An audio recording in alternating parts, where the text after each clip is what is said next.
La non-priorisation par le gouvernement du secteur éducation est la première cause qui fait échouer au plus bas le niveau des Malagasy, selon la population, la société civile et même les politiciens.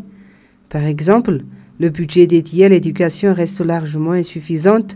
Cette situation est encore aggravée par la mauvaise gestion et planification de la part des responsables du ministère de tutelle, si l'on ne cite que le retard de paiement des vacations depuis 2020, ou encore la mauvaise organisation des examens nationaux.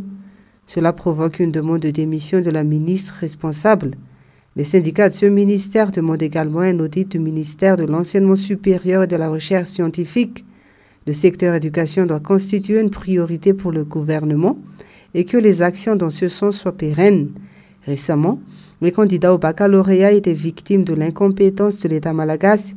L'épreuve d'histoire-géographie a fini très tard jusqu'à 21h du soir mercredi pour les inscrits en série A, C et D à cause d'une fuite de sujets partout à Madagascar. Ils devaient pourtant encore venir tôt jeudi matin pour passer les épreuves de sciences de la vie et de la terre ainsi que de français. Mais une suspicion de fuite de sujets a perturbé le déroulement de l'épreuve de géographie et celle-ci n'a pu démarrer qu'1h30, voire 2 heures après l'heure prévue. Une épreuve de rattrapage a été prévue vendredi, mais cela n'a pas suffi car il n'y avait toujours pas de sujet imprimé. C'est toutefois une épreuve facultative, selon le compte-rendu du Conseil des ministres du 19 juillet.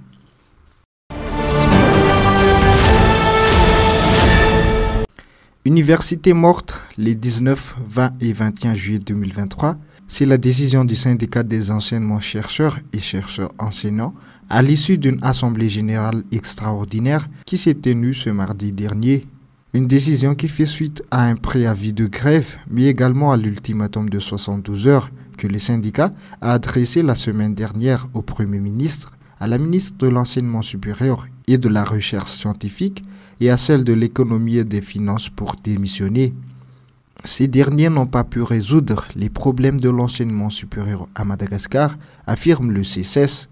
Le syndicat persiste à signe quant à ses revendications qui consistent au paiement des heures supplémentaires, des indemnités de vacation des années universitaires de 2018 à 2022, des indemnités de recherche et d'investigation depuis 2018 des enseignants-chercheurs retraités.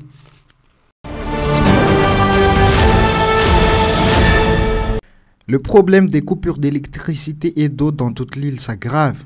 La cause, le népotisme des dirigeants actuels. Il n'est pas surprenant que cette entreprise publique soit maintenant complètement détruite. Diriger un pays n'est pas une affaire de ménage, déclare le politicien Lazare Zaferson. Il est possible de résoudre le problème d'approvisionnement en électricité en exploitant les ressources d'énergie renouvelable, a-t-il dit. En outre, les déclarations de Radziwiłł et du ministre de l'Énergie se contradisent pourtant sur la coupure d'électricité fréquente. Depuis les débuts de cette administration, une mauvaise gouvernance a été constatée. En conséquence, le dysfonctionnement systémique gagne toutes les structures de l'administration et gangrène la vie de la population. Cette déclaration exhibe qu'il n'y a pas eu de concertation entre les techniciens et les dirigeants actuels. Comme issue, il a été suggéré que Timrur devrait être exploité ainsi que des diverses énergies renouvelables. Cependant, cela dépend de la géopolitique, réitère le politicien Lazare Zaferson. Mais il y a aussi la mainmise d'une minorité agissante tenant entre ses mains les rênes de l'énergie face à un État faible et sans ressources. Ce problème de la Jirama fait partie des choses que les dirigeants actuels ont mis à la solde des administrations précédentes. Presque 5 ans après, la Jirama est devenue une épave.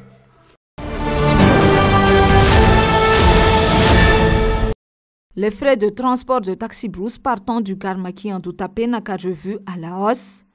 Pour le trajet Antananarivo-Madzang, le tarif connaîtra une augmentation de 10 000 lariari. Le billet coûtera ainsi à 60 000 lariari. Les frais de taxi-brousse reliant Antananarivo-Thomasin passeront de 30 000 lariari à 35 000 lariari. Cette augmentation a été décidée pour compenser les pertes des transporteurs, confie le responsable de la Garmaki en Doutapé Nakafidra 900. Nous sommes en période de haute saison et les taxi-brousse affichent plein pour les trajets aller vers Madzang et Thomasin. Toutefois, pour le trajet retour, Ils peinent à trouver des voyageurs. Il est préférable de faire une réservation à l'avance, surtout en cette période de vacances. Le tarif reviendra à la normale à la fin du mois d'août, selon encore le responsable de la gare.